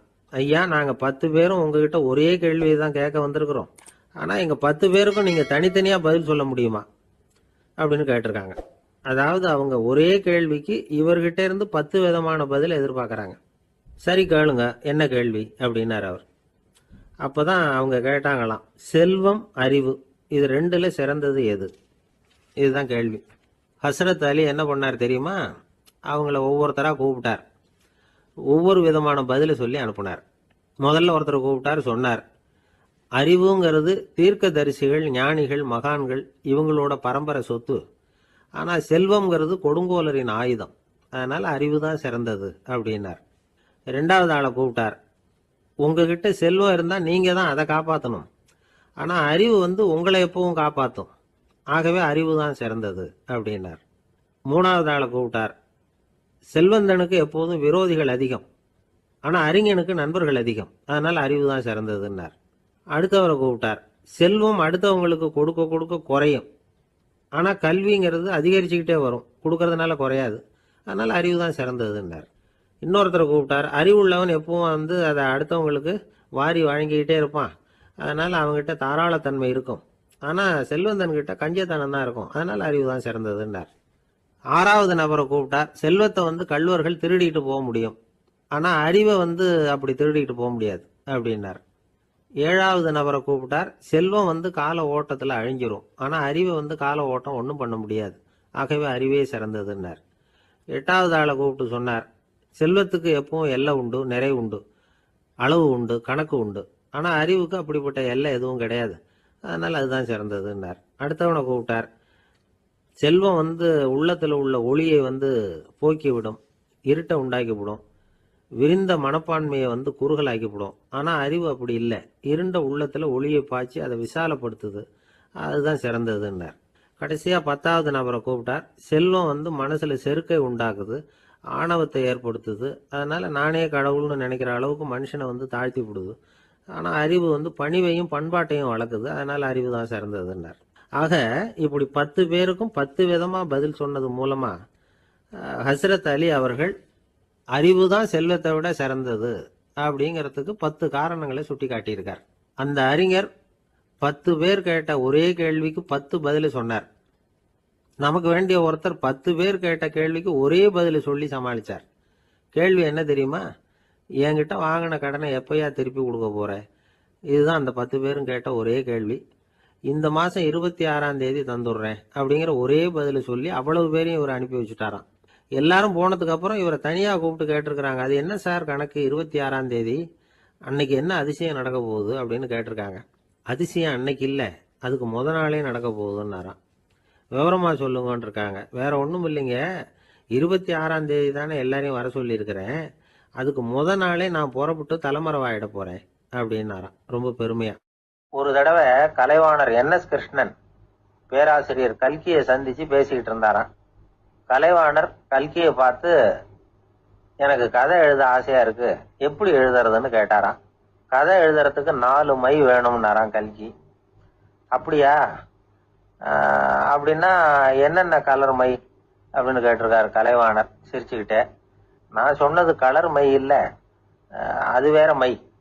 அதாவது கதை எழுதுறதுக்கு தேவைப்படுகிற 4 மை எதுன்னா, 1 திறமை, 2 பேணாமை, 3வது தனிமை, 4வது பொறுமை அப்படின்னாராம். உடனே கலைவாணர், உங்க யோசனை அருமை அப்படின்னாராம். அதுதான் கலைவாணர். பொதுவா எழுத்தாளர்கள் எழுதுற மாதிரி நடந்துக்கிறது இல்லை, ஆனா கலைவாணர் என்ன சொல்லுவாரோ அதே மாதிரி நடந்துக்குவார். எல்லாருக்கும் எல்லாம் கிடைக்கணுங்கிற கருத்தை சினிமா படங்கள்ல வலியுறுத்துவார். அதே மாதிரி நடைமுறை வாழ்க்கையிலேயே எல்லாருக்கும் எல்லாமும் கொடுப்பார். பணம், பதவி, புகழ் இப்படி எதுவுமே இல்லாத ஒரு சாதாரண மனுஷனா இருந்தா கூட இவர் மனுஷனுக்கு கொடுக்குற மரியாதையில கொஞ்சமும் குறைச்சல் இருக்காது. இந்த குணம் சாதாரணமா எல்லாருக்கும் இருக்கிறது இல்லை. அவரு சினிமா தியேட்டருக்கு போய் சினிமா பாக்குறது வழக்கம். அவரு வந்திருக்கிறாருங்கிறது தெரிஞ்சா போதும், வெளியில பிச்சைக்காரங்க கூடிடுவாங்க. இது அவருக்கு தெரியும். வெளியில நம்மளை நம்பி ஒரு கூட்டம் காத்துக்கிட்டு இருக்குமேன்னு நினைப்பார். உடனே ஒரு 100 ரூபா நோட்டை கொடுத்து சில்லறையா மாத்திட்டு வர சொல்லுவார். படம் முடிஞ்சு வெளியில வர்றப்போ சில்லறையோட வருவார். எல்லாருக்கிட்டையும் கொடுத்துருவார். ஏன்னா எல்லாரும் தேடிட்டு வருவாங்க அவரை. என்ன எல்லாரும் சௌக்கியமா இருக்கிறீங்களா அப்படின்னு பிரியமா விசாரிப்பார். ஏதோ ரொம்ப நெருங்கின சொந்தக்காரங்களை விசாரிக்கிறது மாதிரி விசாரிப்பாரு. தன்கிட்ட இருக்கிற சில்லறையை எல்லாருக்கும் சமமா பிரிச்சு கொடுத்துட்டு தான் அங்கிருந்து புறப்படுவார். ஒரு நாள் அது மாதிரி புறப்படுற சமயத்துல ஒரு சின்ன பையனுக்கு சில்லறை எதுவும் கிடைக்கல கொடுக்கறதுக்கு. இது கலைவாணருக்கு தெரியாது. கார்ல ஏறி புறப்பட்டு போயிட்டார். அந்த பையன் காரை பிடிச்சிக்கிட்டு பின்னாடியே ஓடிச்சாந்துருக்கிறான். ஐயா, நீங்களே இல்லைன்னு சொன்னா நான் என்ன பண்றது? இன்னைக்கு பட்னி தான், அம்மாவுக்கு வேற உடம்பு சரியில்லை அப்படின்னு கத்திக்கிட்டே ஓடியாந்தானா. கலைவாணர் கவனிச்சுட்டார். உடனே காரை நிறுத்த சொன்னார். இறங்கினார். அந்த சின்ன பையனை கட்டி பிடிச்சிக்கிட்டு என்ன மன்னிச்சுக்கப்பா, நான் கவனிக்காம வந்துட்டேன் அப்படின்னு சொல்லி அழ ஆரம்பிச்சுட்டாராம். இன்னொரு தடவை இதே மாதிரி ஒரு தியேட்டர்ல இருந்து வெளியில வந்திருக்கிறார். ஒரு ஆள் அவர்கிட்ட வந்து நின்றுருக்கார். அவர் கொடுக்கறதுக்கு இவர்கிட்ட பணம் இல்லை. பணம் இல்லையாப்பா அப்படின்னாராம். உங்ககிட்டயே இல்லையா அப்படின்னாராம் அவரு. கலைவாணருக்கு மனசு ரொம்ப சங்கடமா போச்சு. உடனே புறப்பட்டு வீட்டுக்கு போனார். அங்க இங்க தேடி பார்த்து அங்க இருந்த கொஞ்சம் நெஞ்ச சில்லறை எடுத்தார். காரு டிரைவரை கூப்பிட்டார். தியேட்டர் வாசல்ல நின்றுகிட்டு இருந்த ஆசாமியோட அங்க அடையாளங்களை சொன்னார். காரை எடுத்துட்டு போய் அந்த ஆளை கண்டுபிடிச்சு இந்த காசை கொடுத்துட்டு வா அப்படின்னு அனுப்பி வச்சாராம். பிச்சை போடுறதுக்காக காரை அனுப்புனதாக வேற யாரை பத்தியாவது நீங்க கேள்விப்பட்டிருக்கிறீங்களா? அவர் ஒரு வித்தியாசமான மனிதர், வித்தியாசமான கலைஞர். கலைவாணரோட சகோதரர் கல்யாணம் நடந்தது. அதுல தியாகராஜ பாகவதர் கச்சேரி முடிஞ்ச உடனே அதுல சம்பந்தப்பட்ட கலைஞர்களுக்கெல்லாம் கலைவாணர் பரிசுகள் கொடுக்கிறார். அந்த கச்சேரியில கடம் வாசிச்சவருக்கு மட்டும் மத்த எல்லாருக்கும் கொடுத்ததை விட பெருசா ஒரு வெள்ளி கோப்பையை பரிசா கொடுத்தாராம். மற்றவங்களுக்கு எல்லாம் சின்னதா கொடுத்துட்டு கட வித்துவானுக்கு மட்டும் பெருசா பரிசு கொடுக்குறீங்களே ஏன்னு கேட்டிருக்கிறாங்க. அதுக்கு கலைவாணர் விளக்கம் கொடுத்தாராம். இப்பெல்லாம் ரயில்ல கூட்டம் அதிகங்கிறது உங்களுக்கு எல்லாருக்கும் தெரியும். இந்த வித்துவான் இவ்வளவு பெரிய மண்பானைய ரயில்ல ரொம்ப பத்திரமா உடையாம ரொம்ப தூரத்துல இருந்து கொண்டு வந்திருக்கிறாரே, அது என்ன சாமான்யமான காரியமா? அவரோட அந்த சாமர்த்தியத்தை பாராட்டுறதுக்காக தான் அவருக்கு இவ்வளவு பெரிய பரிசு அப்படின்னு. கடற்கரை ஓரமா ஒரு பெரியவர் கையால மணலை கீறிக்கிட்டே உட்காந்துருக்கிறார். என்னத்தையும் தேடிட்டு இருக்கிறது மாதிரி தெரிஞ்சது. மெதுவா கிட்டத்துல போய் என்னத்தை தேடிட்டு இருக்கிறீங்க அப்படின்னு கேட்டோம். அவரு சாவகாசமா நிமிந்து பார்த்து நிம்மதியை தேடிட்டு இருக்கிறேன்னார். நாங்க ஒரு மாதிரி ஆயிட்டோம். இருந்தாலும் சமாளிச்சுக்கிட்டு, சார் மணல்ல கிழிஞ்சல் தான் கிடைக்கும், நிம்மதி கிடைக்காது அப்படின்னோம். சரி, இன்னைக்கு வசமா நம்ம கிட்ட ஒரு ஆள் மாட்டிக்கிட்டார் அப்படின்னு நினைச்சு அவர் பக்கமா போய் உட்காந்துக்கிட்டு கதை சொல்ல ஆரம்பிச்சிட்டோம். ஒரு பெரிய மன்னர் இருந்தார். அவருக்கு எல்லா வசதியும் இருந்தது. இருந்தாலும் ஒரே ஒரு குறை. அது என்னன்னா நிம்மதி இல்லைங்கிற குறை. அரண்மனையில தினமும் கலை நிகழ்ச்சி, நாட்டியம் எல்லாம் நடந்துகிட்டு தான் இருந்தது. இருந்தாலும் நிம்மதி இல்லை. சரி, நிம்மதி எங்க கிடைக்கும் அப்படின்னு தேட ஆரம்பிச்சார். உடனே அதுக்கான முயற்சிகள்ல தீவிரமா இறங்கினார். நாட்டுல உள்ள தத்துவ மேதைகளை எல்லாம் கூப்பிட்டுட்டு வர சொன்னார். எல்லாரும் வந்து சேர்ந்தாங்க. அவங்கள பார்த்து நிம்மதி எங்க இருக்குது அப்படின்னு விசாரிச்சார். அவங்களுக்கு அது தெரிஞ்சா ஏன் இப்படி ராஜா முன்னாடி வந்து நின்றுட்டு இருக்க போறாங்க? ராஜாவோட கேள்விக்கு ஒவ்வொருத்தரும் ஒவ்வொரு மாதிரி விளக்கம் கொடுக்க ஆரம்பிச்சிட்டாங்க. எந்த பதிலும் ராஜாவுக்கு திருப்தி அளிக்கக்கூடிய அளவுக்கு இல்ல. சரி, போயிட்டு வாங்கன்னு சொல்லி அவங்களை எல்லாம் அனுப்பி வச்சுட்டார். ஒரு நாள் அவர் மாளிகையில உப்பருகையில நின்றுட்டு இருக்கிறார். அந்த சமயத்துல தெருவுல ஒரு பிச்சைக்காரன் ரொம்ப உல்லாசமா பாட்டு பாடிக்கிட்டே போயிட்டு இருக்கிறான். குரல்ல ஒரு சந்தோஷம், நடையில ஒரு மிடுக்கு. அவன்கிட்ட கொஞ்சம் கூட கவலை இருக்கிறதா தெரியல. உடனே ராஜா அதை பார்த்தார். ஏவலாளிகளை கைதட்டி கூப்பிட்டார். உடனே ஓடி போய் அந்த பிச்சைக்காரனை இங்க அழைச்சிட்டு வாங்கன்னு உத்தரவு போட்டார். இவங்க உடனே ஓடி போய் அவனை கூப்பிட்டாங்க. அரண்மனைக்கு வாழ்ந்தாங்க. அவன் வரல. அரண்மனைக்குள்ள அடி எடுத்து வைக்க மாட்டேன்னு சொல்லிவிட்டான். ராஜா கிட்ட விஷயத்தை சொன்னாங்க. அவருக்கு ரொம்ப ஆச்சரியம், இப்படி ஒரு ஆள் இருக்கிறானா அப்படின்னு. சரி, அவன் என்னதான் சொல்றான் அப்படின்னு விசாரிச்சார். இவன் மறுபடியும் தெருவுக்கு போய் கேட்டாங்க. என்ன பார்க்கணும்னா ராஜா விருப்பப்பட்டாருன்னா அவரை வேணும்னா இங்க வர சொல்லுங்க அப்படின்னு சொல்லிவிட்டான். அதை ராஜா கிட்ட சொன்னாங்க. அவருக்கு கோபம் வரல. இவ்வளவு சுதந்திர உணர்வோடு இருக்கிறவன் சாதாரண ஆளா இருக்க முடியாது அப்படின்னு நினைச்சார். உடனே கிடுகிடுன்னு இறங்கி தெருவுக்கு வந்தார். பிச்சைக்காரங்கிட்ட போனார். நீ கவலைப்படாம சந்தோஷமா பாடிட்டு போறியே, அது எப்படி முடியுது உன்னால அப்படின்னு கேட்டார்.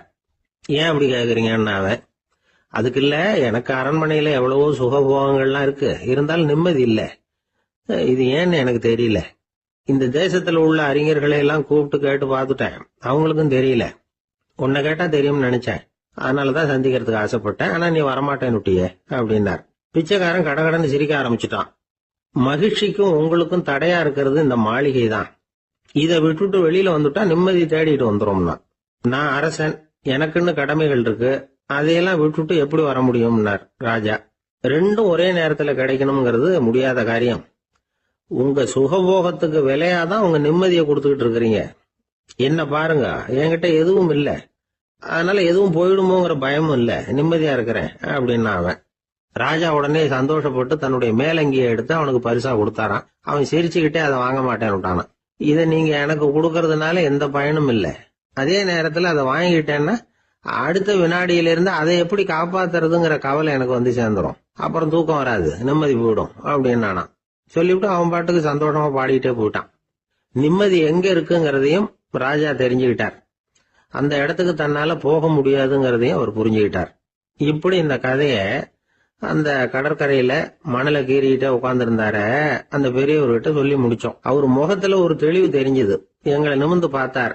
ரொம்ப நன்றிங்க, இப்ப எனக்கு தெரிஞ்சு போச்சு, நிம்மதி வேணும்னா அதுக்கு என்ன பண்ணணும்னு இப்ப நல்லா புரிஞ்சுக்கிட்டேன் அப்படின்னார். என்ன புரிஞ்சுக்கிட்டீங்கன்னு கேட்டோம். இனிமே இந்த பக்கம் வந்தா உங்க கண்ணுல படாத இடமா பார்த்து உட்காரணும்னு புரிஞ்சுக்கிட்டேன் அப்படின்னார். ஆரம்ப காலத்துல ஒரு குரு, அப்போ ஒரு சீடன் இருந்தான். அது வேடிக்கையான குரு, வேடிக்கையான சீடன். ஒரு ஆசிரமம். ஒரு நாள் ஒருத்தன் அவசரமா அந்த குருவை தேடி வந்திருக்கிறான். என்ன விஷயம்னு விசாரிச்சார் குரு. உங்க சீடர் என்ன அடிச்சுட்டார் அப்படின்னு புகார் பண்ணானா அந்த ஆள். குரு சீடனை கூப்பிட்டார். அடிச்சியா இந்த ஆளை அப்படின்னு கேட்டாராம். ஆமான் இருக்கான் சீடன். ஏன் அடிச்சே அப்படின்னு கேட்டாராம்.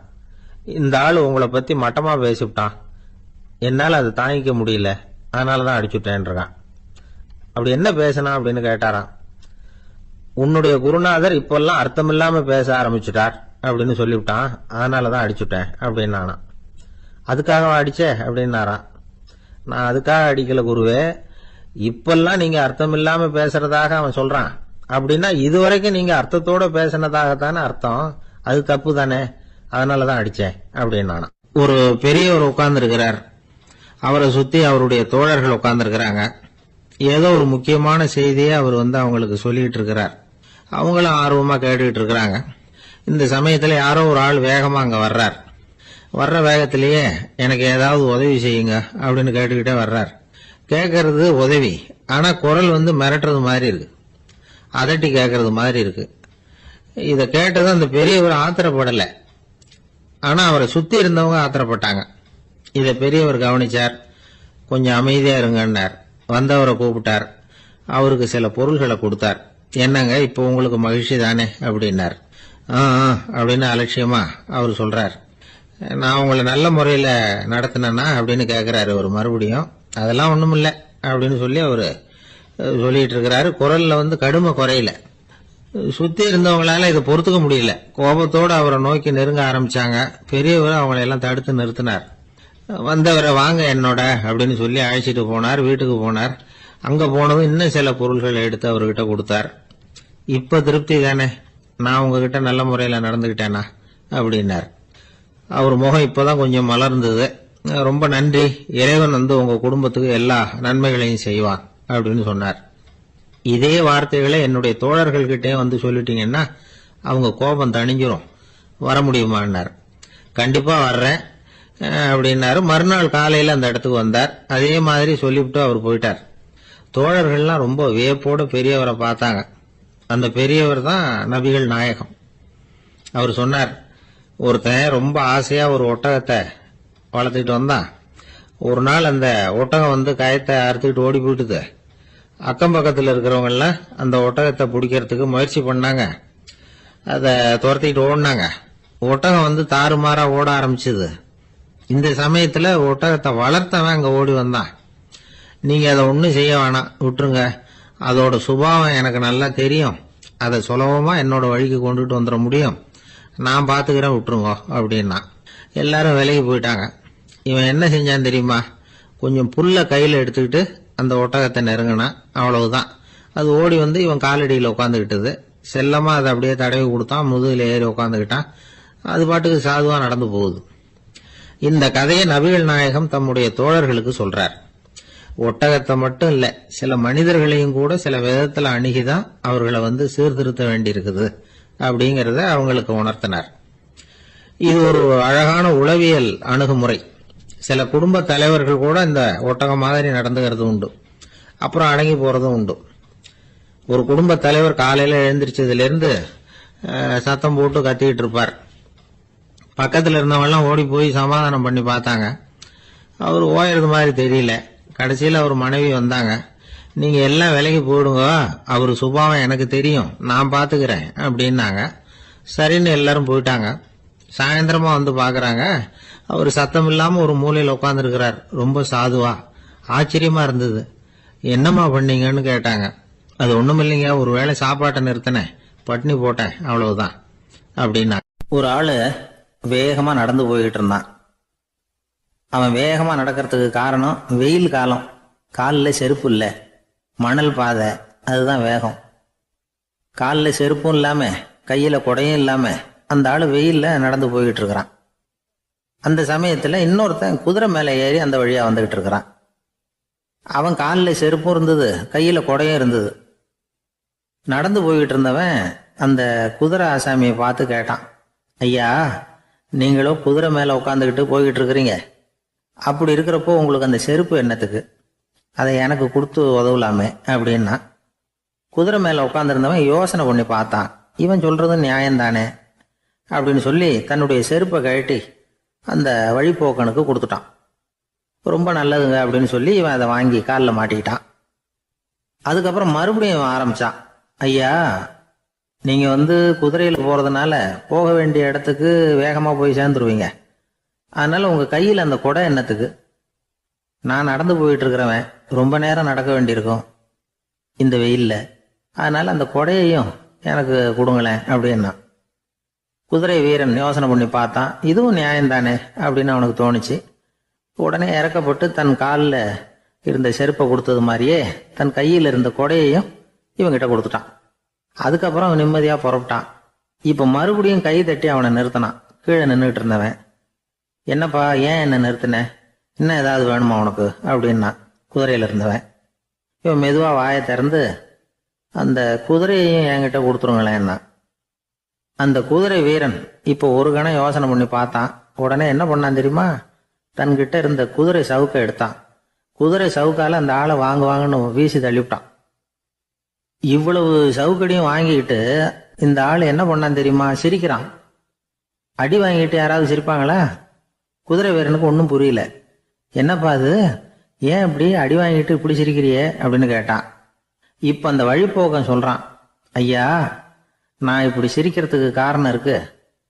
இப்படி குதிரை கேட்டு உங்ககிட்ட அடி வாங்கலைன்னு வச்சுக்கோங்க, என் உயிர் உள்ள வரைக்கும் மனசுல ஒரு தவிப்பு இருந்துகிட்டே இருக்கும். செருப்பையும் கொடையையும் கேட்ட உடனே கொடுத்தவன் குதிரையையும் கேட்டிருந்தா கொடுத்துருப்பானோ அப்படிங்கிற பேராசையில ஏங்கிக்கிட்டே இருந்திருப்பேன். இப்போ உங்ககிட்ட அடி வாங்கின பிறகு என்னுடைய அந்த சந்தேகம் தீர்ந்து போச்சு. என்னுடைய ஆசைக்கு எல்லை எது அப்படிங்கிறத எனக்கு புரிஞ்சுட்டுது அப்படின்னு சொல்லிவிட்டு அவன் நடக்க ஆரம்பிச்சுட்டானான். ஆசைக்கும் எல்லை உண்டு அப்படிங்கிறத விளக்கறதுக்காக வாரியார் சுவாமிகள் சொல்ற கதை இது. இந்த காலத்திலயும் ஒருத்தன் அது மாதிரி கொடை செருப்போட குதிரையில போய்கிட்டு இருந்தான். எதிரில் நடந்து வந்தவன், ஐயா, உங்க கொடையை எனக்கு கொடுங்களேன்னு கேட்டான். உடனே அவன் குதிரையிலிருந்து கீழே குதிச்சு அவனை சாட்டையால் அடிக்க ஆரம்பிச்சுட்டான். இன்னொருத்தர் அந்த வழியா வந்தவர் இதை பார்த்தார். ஏன்பா, அவன் கேட்டான், உன்னால முடியலன்னா இல்லைன்னு சொல்லிட வேண்டியது தானே, அதுக்காக ஏன் இப்படி அவனை போட்டு அடிக்கிறேன்னு கேட்டார். உங்களுக்கு விவரம் புரியாது சார், காலம் ரொம்ப கெட்டு போச்சு. கேட்டதை கொடுத்தேன்னு வச்சுக்கோங்க, இந்த குதிரையே என்னோடது, அவன் திருடிக்கிட்டு போறான் அப்படின்னு என் பேர்ல புகார் கொடுக்க ஆரம்பிச்சிருவான் சார் அப்படின்னா. அது எப்படி அவ்வளவு உறுதியா சொல்றேன்னு கேட்டார் அவரு. ஏற்கனவே அது மாதிரி ஒருத்தன் பேர்ல புகார் கொடுத்துட்டு தான் இந்த குதிரையை நான் தள்ளிட்டு வந்துகிட்டு இருக்கிறேன் அப்படின்னார். ஒரு பெரிய தத்துவ சிந்தனையாளர் இருந்தார், சுவாங்சு அப்படின்னு பேரு. அவருடைய மனைவி ஒரு நாள் திடீர்னு காலமாயிட்டாங்க. ஐயோ பாவம், அவர் ரொம்ப வருத்தப்படுவார், போய் ஆறுதலாக 4 வார்த்தை பேசிவிட்டு வரலாம் அப்படின்னு நினச்சிக்கிட்டு நிறைய பேர் அவரை தேடிட்டு வந்தாங்களாம். வந்தவங்களுக்கு ஆச்சரியம், ஏன்னா இவர் வருத்தப்பட்டுக்கிட்டு இருப்பார் அப்படின்னு தானே எதிர்பார்த்தாங்க. அப்படி இல்லை, தாளம் போட்டுக்கிட்டு உட்காந்துருக்கிறார். தாளத்துக்கு தகுந்த மாதிரி பாட்டு வேற பாடிக்கிட்டு இருக்கிறார். என்ன மனுஷன் இவர், கொஞ்சம் கூட கவலை இல்லாமல் இப்படி இருக்கிறாரு அப்படின்னு நினச்சாங்க. ஒருத்தர் துணிஞ்சு அவர்கிட்ட கேட்டுவிட்டார், என்னங்க இது இப்படி அப்படின்னு. அதுக்கு அவர் என்ன சொன்னார் தெரியுமா? இதை பாருங்க, என்னுடைய மனைவி பிறக்கிறதுக்கு முன்னாடி அவளுக்கு உயிரும் கிடையாது, உடலும் கிடையாது. அதுக்கு பிறகுதான் உயிர் வந்தது, உடல் வந்தது, அந்த உருவம் வந்தது. இப்போ என்ன ஆச்சு? அந்த உருவமும் உயிரும் போயிட்டுது, அவ்வளவுதானே. வந்தது போயிட்டுது. இளவேனில் காலம், இலையுதிர் காலம், பனிக்காலம், இப்படி பருவங்கள் மாறி மாறி வருது இல்லையா? அது மாதிரி பிறப்பும் இறப்பும் மாறி மாறி வருது. இது இயற்கை. இதுக்காக அழுதா அது எப்படி அப்படின்னாராம். ஞான தெளிவு அடைஞ்சவங்களுக்கு எல்லாமே சுகம்தான். திருவள்ளுவரும் அதைத்தான் சொல்றார். உறங்குவது போலும் சாக்காடு, உறங்கி விழிப்பது போலும் பிறப்பு. தூங்குறதுக்கெல்லாம் நாம் வருத்தப்பட்டுக்கிட்ட இருக்கிறோமா? இன்னைக்கு தூங்க வேண்டியிருக்குதே, இன்னும் கொஞ்சம் நேரத்தில் நான் தூங்க வேண்டியிருக்கு அப்படின்னு சொல்லி யாராவது அழுதுகிட்டு இருப்பாங்களா? அதனால் இந்த உலக வாழ்க்கையினுடைய இயல்பை யதார்த்தத்தை நாம் தெளிவாக புரிஞ்சுக்கணும். அப்படி புரிஞ்சுக்கிட்டா நாம் கவலை இல்லாமல் வாழ முடியும். ஒரு வயசான தாத்தா பாட்டி 60 வருஷத்துக்கு முன்னாடி அவங்களுக்கு கல்யாணம் ஆச்சு. ஒன்றாவே வாழ்ந்தாங்க, ஒன்றாவே இறந்து போனாங்க. இப்போ அவங்க 2 பேரும் சொர்க்கத்துக்கு போய் சேர்ந்தாங்க. அங்கே எல்லா வசதியும் இருந்தது. ஒரு பெரிய பங்களாவே இவங்களுக்கு ஒதுக்கி கொடுத்தாங்களாம். இதுக்கு எவ்வளவு வாடகைன்னு கேட்டார் தாத்தா. வாடகையெல்லாம் கிடையாது, இலவசம் அப்படின்னார் அங்கே இருந்தவர். அந்த வீட்டுக்கு பின்னாடி ஒரு பெரிய புல்வெளி இருந்தது. இதில் விளையாட ஏதாவது கட்டணம் உண்டான்னு கேட்டிருக்கார் தாத்தா. அதெல்லாம் ஒன்றும் கிடையாது, பணம்லாம் கட்ட வேண்டியதில்லை அப்படின்னார் அவர். பக்கத்தில் ஹோட்டல் மாதிரி ஒரு பெரிய கட்டடம், உள்ள சாப்பாட்டு மேஜைகள், அது மேலே விதவிதமான பலகாரங்கள். சாப்பாட்டுக்கெல்லாம் எவ்வளவு அப்படின்னு விசாரிச்சாராம் தாத்தா. அதுதான் சொன்னேனே, இங்கே எல்லாமே இலவசம்தான். எது வேணும்னாலும் சாப்பிட்லாம், எவ்வளவு வேணும்னாலும் சாப்பிட்லாம் அப்படின்னாராம். நீங்கள் சொல்கிறீங்க அப்படி, ஆனால் நான் சர்க்கரை சேர்த்துக்கக்கூடாது, உப்பு சேர்த்துக்கக்கூடாது, பாட்டி கையால் எப்பவும் பத்திய சாப்பாடு தான் அப்படின்னாராம் தாத்தா. இதை பாருங்கள், இங்கே உங்களுக்கு அந்த கவலையும் வேண்டியதில்லை. இங்கே நீங்கள் ஸ்வீட்டு சாப்பிட்லாம், காரம் சாப்பிட்லாம், உங்களுக்கு எந்த நோயும் வராது அப்படின்னாராம் அங்கே சொர்க்கத்தில் இருந்தவர். இதை கேட்ட உடனே அந்த தாத்தா பக்கத்தில் நின்ன பாட்டியை பார்த்து கத்தினாராம், அடி பாவி, எல்லாத்தையும்